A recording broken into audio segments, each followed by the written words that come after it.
अस्सलाम वालेकुम नाज़रीन, आप देख रहे हैं A1 टेलीविज़न का प्रोग्राम सच बोलो। मैं हूं आपका मेज़बान शहरयार अहमद। मेरी उम्र के जितने भी लोग हैं इस वक्त वो जानते हैं अच्छी तरह एक ऐसा बैंड जिसने पाकिस्तान की म्यूज़िक की तारीख बदल दी। 86 में वो बैंड का जो है वजूद हुआ और उसके बाद 1-2 साल के अंदर उसने मकबूलियत के ऐसे रिकॉर्ड कायम कर दिए कि जैसे कि हम देखा करते थे एबा, बी जीज़, बोनी एम। यूरोपीय ममालिक में जो एक ट्रेंड था, जिस तरह आवाम, जिस तरह लड़के-लड़कियाँ बैंड्स के लिए दीवानी हुआ करती थी गाने सुनने के लिए, वैसा ही माहौल पाकिस्तान में हो गया था।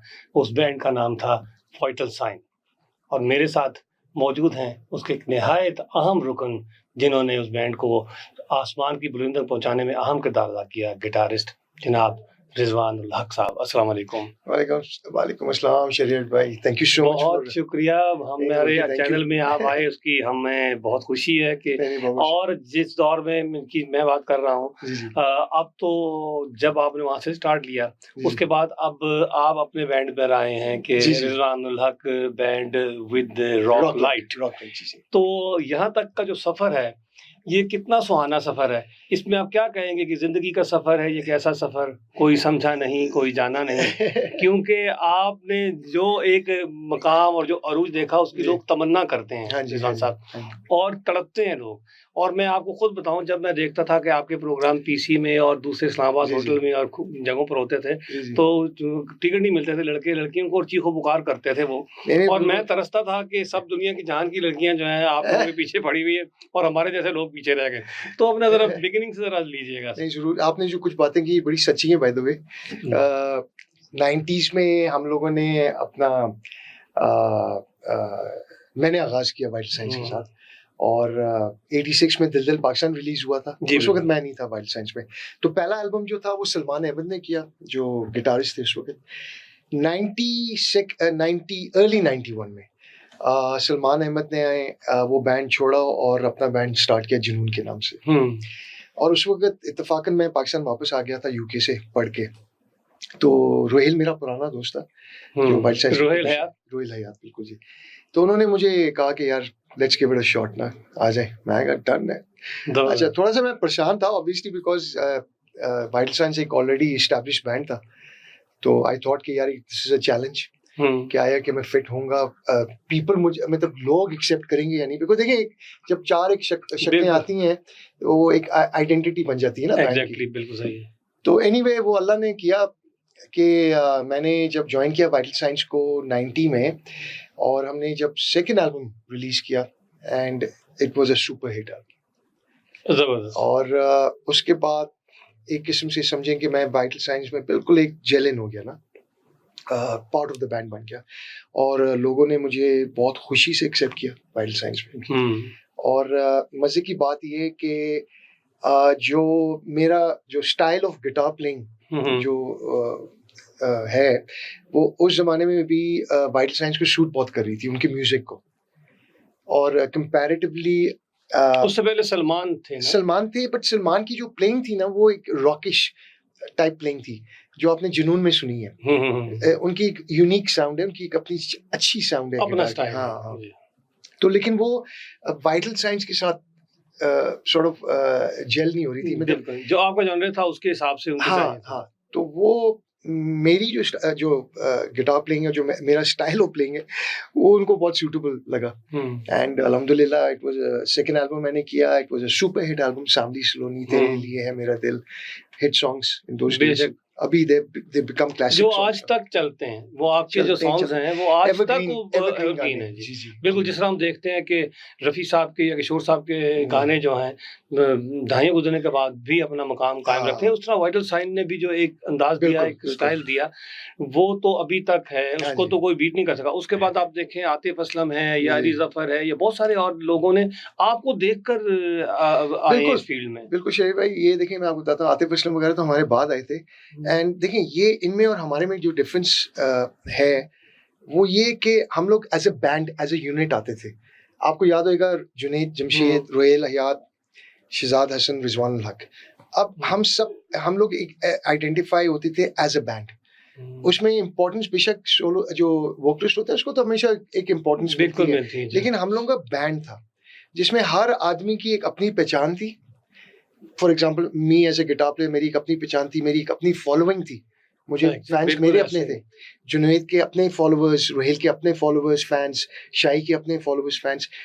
This is different to being a solo artist. तो ये सोलो आर्टिस्ट कॉन्सेप्ट नहीं था. As a unit, as a team, as a band हम लोग आते थे जिसमें लोग हमें फॉलो करते थे. इसमें जो आपकी पसंदीदगी का जो एक राज था, एक तो हमने ये देखा कि ये जो आप नौजवान थे 4-5 जब भी, और क्या मतलब उसकी नौजवान अभी भी नौजवान अभी भी है, नौजवान हूं जी. बिल्कुल है, क्योंकि बंदा तो कभी मर्द तो कभी नहीं होता, बूढ़ा नहीं होता, और नौजवानी तो हमेशा रहती है, और नौजवानी रहनी भी चाहिए. जैसा कि हम पहले जिक्र कर रहे थे कि इंसान जो है हर वक्त अरस्तु और सुकरात और बुकरात बन के जिंदगी नहीं गुजार सकता, मेंटली तौर पर सिक हो जाता है. ये जो हम हंसते खेलते हैं, एंजॉय करते हैं, ये बहुत जरूरी है इंसान की सेहत के लिए. ये जो आप पॉपुलैरिटी और लाइकिंग की बात कर रहे थे, मैंने एक चीज नोटिस की, क्या आपका कोई उससे पहले ऐसा कोई क्राइटेरिया था कि खूबसूरत से प्यारे से लड़के लेकर आ रहे हैं ग्रुप में, क्योंकि आप सारे के सारे एक ही तरह के हसीन लोग उस ग्रुप में थे, और जिनकी वजह से हमने देखा कि उसको 4 चांद लग जाते थे.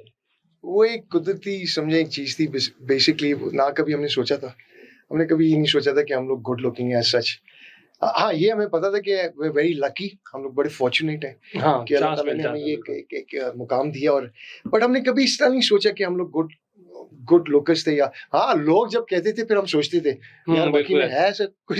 मेरा जब फैंस कहते थे, बट कभी इतना सोचा नहीं था. ऑलवेज हम लोग अपने आपने परफॉर्म किया, आपने सारी तवज्जो परफॉर्मेंस पे रखी. जी, काम में इन्वॉल्व थे, अपने म्यूजिक में इन्वॉल्व थे, और एज ए टीम बहुत सिंसियरली एक दूसरे की रिस्पेक्ट बहुत ज्यादा थी हमें. जबरदस्त.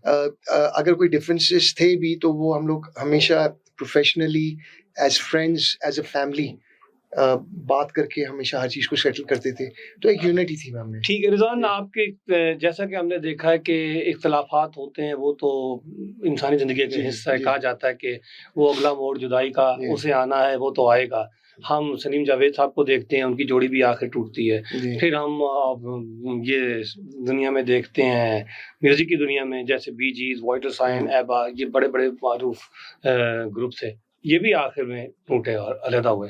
लेकिन वो जो एक पॉपुलैरिटी में आप होते हैं, उसके बाद एक अलहदगी होती है, उसमें आप क्या समझते हैं, क्या मफादात बीच में आ जाते हैं? क्या वोकलिस्ट ये समझता है कि मैं चूंकि गा रहा हूँ, मेरी वजह से बाकी लोग भी कमा रहे हैं, हिस्से बखरे कर देने में नुकसान होता है? क्या जब आप बैरून मुल्क दौरे कर रहे होते हैं तो वो तय किया जाता है कि इसमें 4 बंदे जा रहे हैं तो चारों का हिस्सा होगा, क्योंकि हम सब मेन कैरेक्टर्स हैं इसके?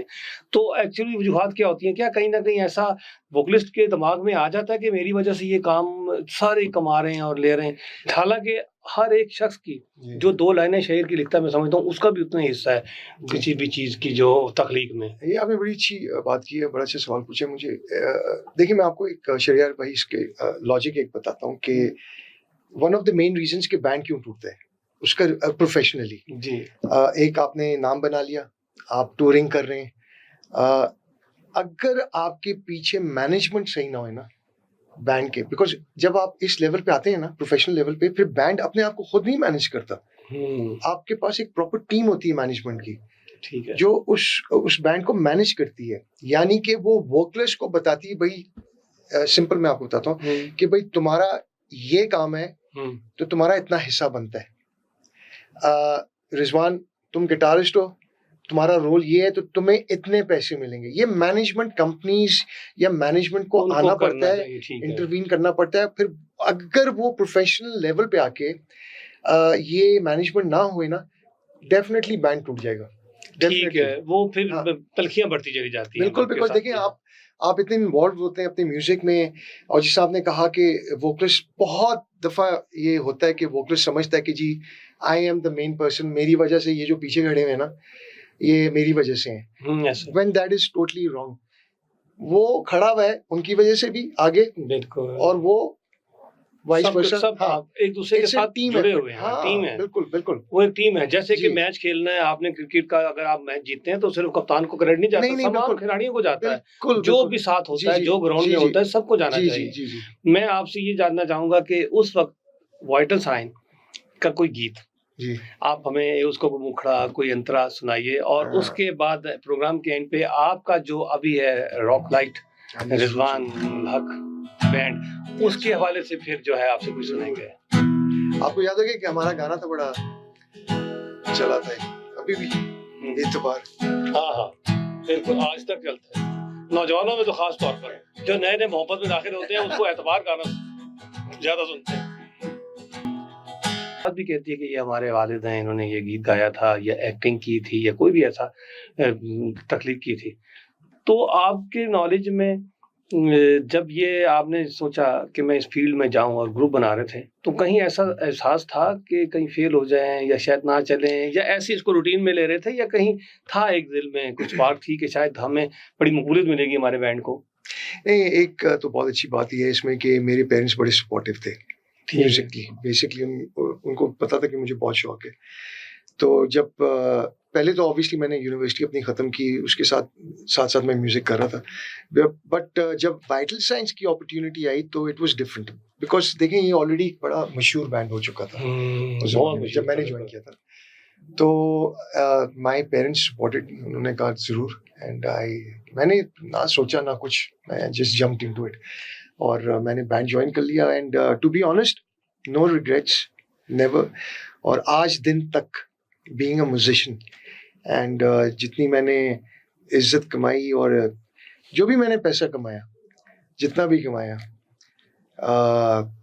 बेसिकली अपने म्यूजिक से किया। बिल्कुल जी, तो आई हैव नो रिग्रेट्स, कोई किसी किस्म के रिग्रेट्स नहीं, बिल्कुल भी। जबरदस्त। तो आपको ये एहसास था कि जब हम इस फील्ड में जा रहे हैं, जब आप पीटीवी आया करते थे इस्लामाबाद सेंटर पे, तो हमें इतनी मकबूलियत मिल सकती है, या बस एक तुक्के पे चल रहे थे कि चलो यार कभी छक्का लग गया तो ठीक है? नहीं, फीलिंग थी ऐसी? नहीं, कभी हम लोग अपने आप को बड़ा लकी कंसिडर करते थे, टू बी ऑनेस्ट। और अल्लाह का लाख लाख शुक्र करते थे। हम लोग असल में बहुत गॉड फेयरिंग थे एज अ बैंड। और हम लोग एवरी अपॉर्चुनिटी को, एवरी सक्सेस को एक एक चैलेंज समझते थे। और हम फिर एक दूसरे से यही कहते थे कि लोग, अब जो अगला काम करना है, it's gonna be more challenging, so let's be more United. एक के बाद मकबूल गीत देते चले जा रहे थे। उस टीम के बारे में भी कुछ बताइए कि कौन था साथ, और ये कौन कर रहा था इसको प्रोड्यूस विजुअली, और साथ क्योंकि उसकी तो आपकी तो केसेट आने लग गई थी ना, और उसमें किसका साथ ताउन रहा, और आप क्या समझते हैं कि इसने हमारे पे बड़ा बेहतरी की है लाइफ में? वाइटल साइंस की सक्सेस में जो सबसे बड़ा जो अहम किरदार है वो रोहेल हयात का है। ठीक है, because Rohail Hyatt was the producer of the band. Music वो कंपोज करते थे, म्यूजिक वो अरेंज करते थे। और उसके बाद वेरी वाइटल रोल, जो साइलेंट एक मेंबर था बैंड का, शोएब मंसूर। हाँ, वो जो डायरेक्टर थे, ड्रामे भी लिखते थे, बनाते हैं बहुत अच्छे। वो कंपोज भी करते थे। और रोहेल को बहुत सारी जो कॉम्पोजिशंस है वाइटल साइंस की, वो शोएब साहब ने मतलब क्रिएट की हैं। अच्छा। और म्यूजिकली फिर रोहेल उनको अरेंज करता था।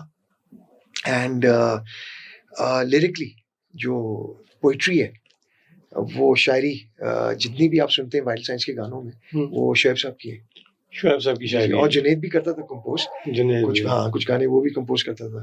फिर जब आप एक फील्ड में होते हैं तो आप साथ साथ सीख लेते हैं। बहुत सारे जो वोकलिस्ट होते हैं, लेकिन उसके साथ जो भी सपोर्टिव इंस्ट्रूमेंट जब बजा रहे होते हैं, साथ होते हैं, हमने अक्सर देखा कि उनकी वॉइस भी बहुत बेहतर हो जाती है। वक्त के साथ साथ सीखने से भी बहुत बेहतर हो जाती है और उनको शौक भी आता है। तो आपने भी उस वक्त गाने नहीं गाए, लेकिन अभी आपकी इतनी अच्छी शानदार वॉइस है और अच्छे गाने गा रहे हैं। सांवली सोनी भी आपका आ रहा है, और आपके माशाल्लाह हजारों व्यूअर्स आ गए हैं आपके रॉक लाइट बैंड के वाले से। जी नहीं, उस वक्त तो शरियार भाई, the situation was, the scene was के the main vocalist was Junaid. Backing vocals पे मैं होता था, कोरसेस पे मैं और शाही, रोहेल भी, वो भी करते थे। लेकिन उसमें एक आइडेंटिफाई बैंड को इस तरह किया होता कि जुनैद फोरफ्रंट में थे, तो वो मेन वोकलिस्ट थे।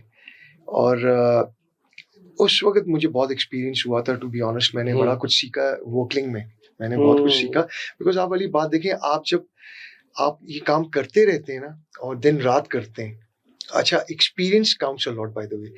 जब आपको अपॉर्चुनिटीज मिलती हैं, आप टूरिंग करते हैं, आप पाकिस्तान से बाहर निकलते हैं, पाकिस्तान के अंदर टूरिंग करते हैं, पाकिस्तान से बाहर जाते हैं, और मुल्कों में जाते हैं, तो एक बड़ा लर्निंग एक्सपीरियंस होता है ये। You improve as a musician, as a vocalist, as a guitar player, as a musician, जो भी आपका रोल होता है ना बैंड में, आपको इतना एक्सपीरियंस मिलता है ना, तो you basically you teaching yourself, learning. तो मेरा तो ये केस रहा है, हम सबका ये रहा है वाइटल साइंस में हम लड़के जितने भी थे, हमने सीखा है थ्रू आउट। मैं अभी भी सीख रहा हूँ। जबरदस्त, मेरा एटीट्यूड यही है। तो आप इंडिया भी गए उनके साथ? नहीं, इंडिया हम लोग कभी नहीं गए थे। हम लोग इंडिया आप लोग नहीं गए? नहीं, हम लोग वो बैंड थे जो जिन्होंने ये जो कह लें जो फेम है पाकिस्तान से हासिल की। पाकिस्तान से हमारा रूट बेस पाकिस्तान हमेशा रहा। हमें कभी जरूरत नहीं पड़ी कि हम पाकिस्तान से बाहर जाएं, इंडिया जाएं कहीं। जैसा अब आर्टिस्ट का होता है कि ज्यादातर बाहर जाते हैं, इंडिया जाते हैं, तो उनको अगर उधर रिकॉग्निशन मिलती है तो ऑटोमेटिकली वो हिट हो जाते हैं। ऐसे कुछ हुए हैं ना, इसलिए मैंने पूछा कि पाकिस्तान में भी कुछ सिंगर ऐसे हैं जो वहां गाना गाकर आए तो यहाँ इन्होंने उसे इज्जत दी है। नहीं, हम लोग अल्हम्दुलिल्लाह हम लोगों का ये था कि हम लोगों ने पाकिस्तान में बेस बनाया, पाकिस्तान से ही हमने अपना नाम बाहर के मुल्कों में बनाया। बिल्कुल जी। तो आप मुझे ये बताइएगा कि देखें हमारे प्रोग्राम का नाम है सच बोलो जी। तो जुदाइयाँ होती हैं, हर किसी में होती है। आप के कौन था इस ग्रुप में आपकी सबसे ज्यादा अच्छी किसके साथ बनती थी? 4-5 लोगों में कौन आपका अच्छा दोस्त था? और दूसरी बात ये है कि इसको अलग की वजूहात आज अगर आप बता दें तो अच्छा होगा। कोई भी बात हो सकती है, किसी के साथ बात हो, कोई माली मसाइल हो। नहीं, मैं आपको बताता हूँ, बिल्कुल इसमें कोई ऐसी बात नहीं है। हम लोग जब मैं था वाइल्ड साइंस में 91 से लेके 95 तक था मैं, जिसमें 2 एल्बम्स मैंने की। 4 एल्बम्स में 2 एल्बम्स में मैं एज अ गिटार प्लेयर था। पहली एल्बम में सलमान थे। उसके बाद जब मैंने छोड़ा तो फिर आमिर ज़की, जो मरहूम आमिर ज़की, वो थे फैंटास्टिक गिटार प्लेयर, बहुत आला गिटार प्लेयर। देखें डिफरेंसेस होते थे, अप्स एंड डाउन्स होते हैं। देखिए एक किस्म का फैमिली है। देखिए बिल्कुल हम लोग रहते एक ही छत के वो तो घर में भी लड़ाई होती है, मसाइल होते हैं, वो वाली बात है, घर वाली बात थी। लेकिन कभी अल्लाह का लाख लाख शुक्र है, कभी इस तक नहीं हुआ कि इतनी इंटेंस फाइट हुए या एक दूसरे को मार रहे हैं या गाली गलौज। नहीं, कभी नो, नेवर।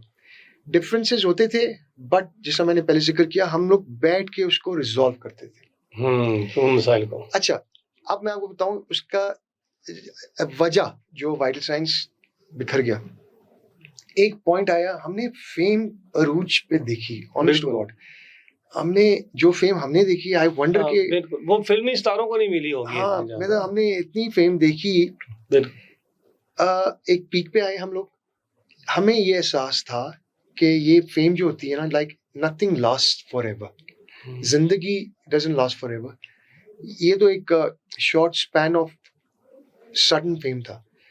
4-5 साल जो हमने यूटिलाइज किया उस फेम को, हमें पता था कि देखो there is bound to be a decline in it also. हमें पता था ये कब तक हम लोग आगे चलते। एक एनर्जी लेवल भी होता है ना, इंसान ही थे हम लोग एक एनर्जी लेवल होता है। हम लोग पीक पे पहुंचे हुए थे, अपने जवान थे और एक पीक पे आए हुए थे। बाय द टाइम हम लोग 4th एल्बम पे आए थे, उसके बाद एक ट्रांजिशन जे में भी आया, उसमें एक चेंज आया। वो मजहबी तौर पर, हाँ मजहबी तौर पे तो ही हाँ वो उस तब जाना शुरू हो गए। अच्छा, ये हुआ तो उससे पहले फिर जुनैद ने अपना सोलो करियर भी, उसका भी आगाज शुरू कर दिया, जिसमें उन्होंने 1-2 एल्बम्स रिलीज की थी वाइल्ड साइंस के 4th एल्बम के बाद। तो जब ये चीजें ये कुदरती हो रही थी सारी, दे नॉट प्लान्ड और एनीथिंग, नेचुरली हो रही थी, ये उसमें इन्वॉल्व हो रहे थे सारे। मेरे लिए लाइक रोहेल ने हम लोग इस्लामाबाद बेस्ड थे। Rohail wanted to shift to Karachi because वो अपना एक प्रोडक्शन हाउस बनाना चाह रहे थे। तो I didn't want to shift to Karachi. तो ये डिफरेंसेस आना शुरू हो गए ना। मैं इस्लामाबाद में ही रहना चाह रहा था, तो that my family over here. तो ये रीजंस डेवलप होना शुरू, ये चीजें डेवलप होना शुरू हो गई।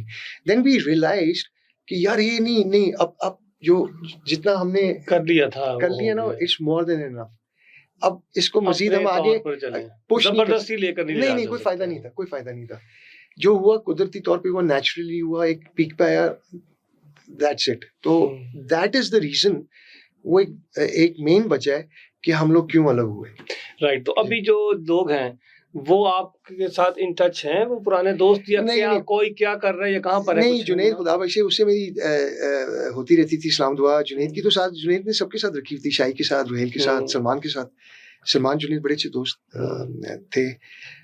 लेकिन बस ये अफसोस है कि जब हम अलग हुए ना, हम लोग अपनी जिंदगियों में इतने इन्वॉल्व हो गए ना, हाँ, बिग टाइम नहीं मिला, और इतना हम लोगों ने टाइम स्पेंड किया है। आई डोंट नो क्यों, वो एक नेचुरल चीज है कि आप बट ये कि हम लोग एज सच इन टच नहीं है। लेकिन उसकी ये वजह नहीं है कि हमने कोई लड़ाई की एक दूसरे से, बट आई डोंट नो। कभी एक दफा कोई रीयूनियन करे ना, आपस में बैठे सब लोग। मैंने कोशिश की थी, मैंने बल्कि रोहिल को भी सजेस्ट किया था, लेकिन रोहिल ने एक बड़ी अच्छी बात की थी, and he was right. Rohail ने कहा यार Rizwan, vital science is not complete without Junaid. उस वक्त जुनैद हयात थे, लेकिन जुनैद तबलीग की तरफ चले गए, तो वो पॉप सॉन्ग्स की तरफ आ ही नहीं सकते थे, नहीं आ सकते थे। तो वो एंड ही वाज राइट कि वाइटल साइंस जुनैद के बगैर कंप्लीट नहीं था। तो देन आई थॉट कि यार तो इस तरह जो है एक मकबूलियत के अरूज पर गए और फिर उसके बाद अलहदगी हुई।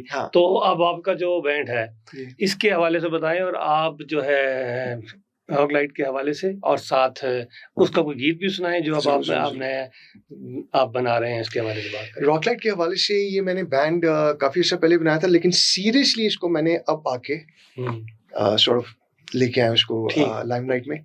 उसमें मेरी वोकलिस्ट हैं, फीमेल वोकलिस्ट हैं नौशीन बुखारी, फिर मेल वोकलिस्ट बिलाल अशरफ, और एक और मेरी मेल वोकलिस्ट हैं अजय राव। तो मैंने 3 वोकलिस्ट रखे हैं, इंक्लूडिंग माई सेल्फ, मैं खुद गाता हूँ, गिटार्स में बजाता हूँ। फिर हमारे एक बहुत अच्छे परकशनिस्ट हैं सुहेल, वो परकशंस पे होते हैं। बेसिस्ट हमारे इमरान हनान है।